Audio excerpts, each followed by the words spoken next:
Saya yakin banyak di antara teman-teman yang masih bingung, kira-kira 2024 Februari nanti itu siapa yang bakalan dipilih. Hah? Oke, saya bakalan kasih ke kalian bagaimana cara memilih sosok pemimpin yang benar. Tapi saya gak mau nyebutin calonnya, nanti kesannya bias dan sebagainya. Saya gak mau. Saya cuman ingin agar teman-teman nganalisa sendiri berdasarkan beberapa cara. Tapi sebelum itu, izinkan saya untuk menyampaikan kekecewaan saya yang paling dalam terhadap Gen Z yang katanya generasi paling jenius, yang katanya generasi yang jauh lebih hebat dibandingkan generasi-generasi sebelumnya, tapi milih pemimpin berdasarkan aspek-aspek yang gak jelas, yang gara-gara matanya bentuknya bagaimana, yang rambutnya bagaimana, yang perutnya bagaimana, yang senyumnya bagaimana, itu kan gak jelas.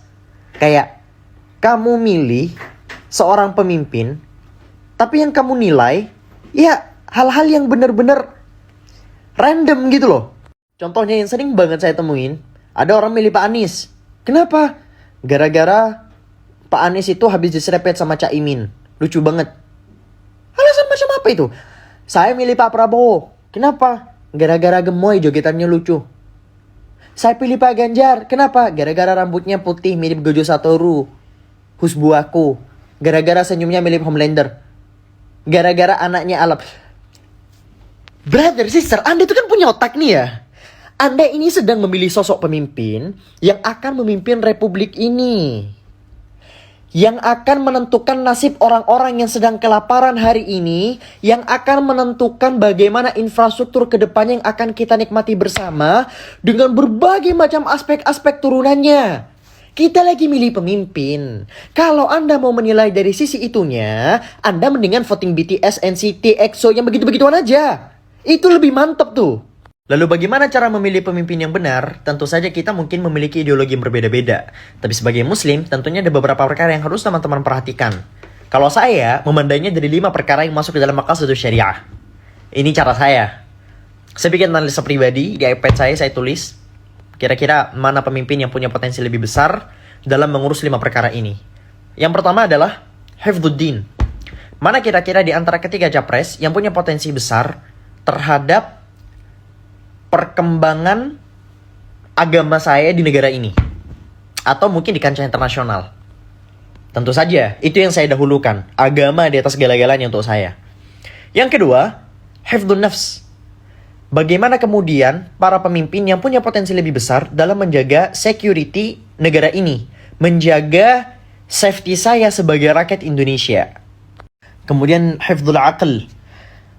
Pemimpin mana kira-kira di antara ketiga capres itu yang punya potensi mengurus pendidikan jauh lebih baik, yang punya potensi mengurus intelektualitas masyarakat kita jauh lebih baik. Itu silakan teman-teman tentukan sendiri. Lalu yang 4 apa lagi? Hafdzun nasl. Hafdzun nasl biasanya lebih diidentikan dengan penjagaan genealogi seorang anak terhadap ayahnya. Tapi kalau misal kita maknakan lebih luas lagi, bagaimana kemudian pemimpin ini punya potensi yang begitu besar terhadap anak-anak di masa yang akan datang. Bagaimana cara para pemimpin kemudian memenuhi hak-hak dan kewajiban-kewajiban yang bisa mereka lakukan terhadap anak-anak kita di masa yang akan datang. Kemudian yang terakhir, hifdzul mal. Dari sisi ekonominya mungkin. Siapa kira-kira yang punya kebijakan yang jauh lebih baik di antara yang lain dari aspek ekonominya. Nah, kelima perkara tadi itu mungkin bisa jadi referensi bagi teman-teman yang bingung kira-kira harus memperhatikan pemimpin berdasarkan aspek mananya. Kalau misal teman-teman ingin menilai para pemimpin dari aspek yang berbeda, silahkan. Dengan catatan harus benar-benar menganalisa. Bukan asal-asal ikut-ikutan karena lucu, karena begini. No. Analisa yang benar. Anda Gen Z itu pintar, pakai otaknya. Bayangin, Anda dipukul sama malaikat, bukan gara-gara Anda berzina, mabuk, dan sebagainya. Enggak, tapi gara-gara Allah sudah kasih Anda otak, tapi gak Anda pakai. Bayangin aja. Terus mungkin ada di antara sebagian teman-teman yang memilih golput dengan berbagai macam alasannya. Karena malas nganalisa, karena memilih tidak ada, mikir gak ada harapan dan sebagainya. Kalau teman-teman mau golput dengan alasan malas menganalisa kira-kira pemimpin mana yang bisa dipilih, silahkan pertanggungjawabkan kemalasan Anda itu kelak di hari kiamat. Silahkan. Kalau Anda memilih golput karena lost hope ya, maka saya tetap menyarankan bagi teman-teman untuk jangan golput. Karena nanti bisa saja suara Anda akan dimanfaatkan oleh orang-orang yang tidak bertanggung jawab. Dan orang yang tidak bertanggung jawab tentu saja akan memilih calon pemimpin yang tidak bertanggung jawab. Lebih gak ada harapan lagi untuk Anda di masa yang akan datang. Kalau teman-teman mikir bahwa pemimpin itu gak ada kaitannya dengan kehidupan pribadi kalian, maka sepertinya kalian gak usah nikah. Karena salah satu syarat bahagianya orang menikah itu adalah peka terhadap pasangan. Anda tidak peka terhadap pengaruh seorang pemimpin terhadap kehidupan Anda. Anda tidak peka terhadap bagaimana kemudian kepemimpinan seseorang itu mampu mempengaruhi keadaan-keadaan di sekitarnya. Anda gak bisa peka. Ya tentu saja berpengaruh lah. Pergantian presiden itu pasti berpengaruh. Gak mungkin gak berpengaruh. Mustahil gak berpengaruh. Makanya dipakai itu otak. Jangan asal ceplos-ceplos ngawur gitu. Jangan. Ya. Gitu aja. Lalu karena saya sendiri juga mendapatkan tawaran dari salah satu paslon untuk ada ininya juga. Dan gede banget. Gede banget. Banget bro. Banget. Padahal kan cuman bikin video 15 detik gitu masuk.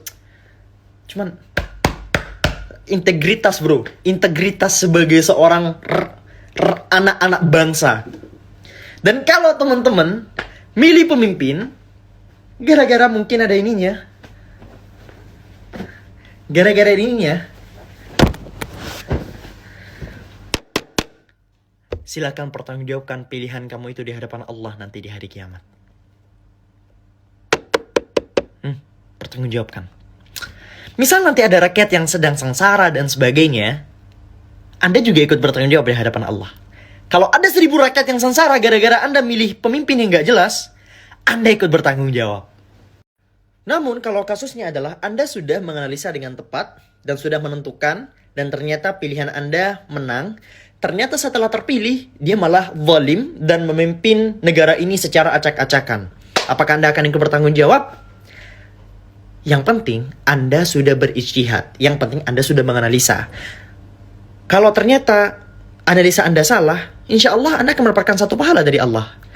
Kalau semisal Anda benar, ternyata pemimpin yang Anda pilih itu benar-benar luar biasa, Anda mendapatkan 2 pahala dari Allah Subhanahu Wa Taala.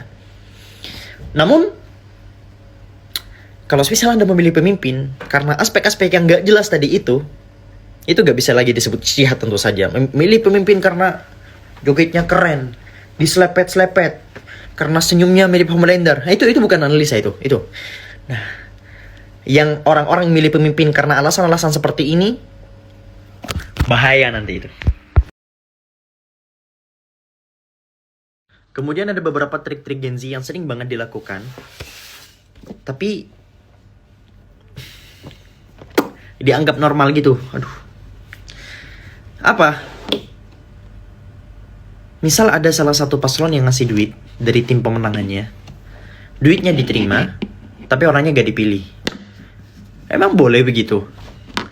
Emang boleh menerima duit itu? Dosa bro, jangan diterima. Dan kalau boleh jujur,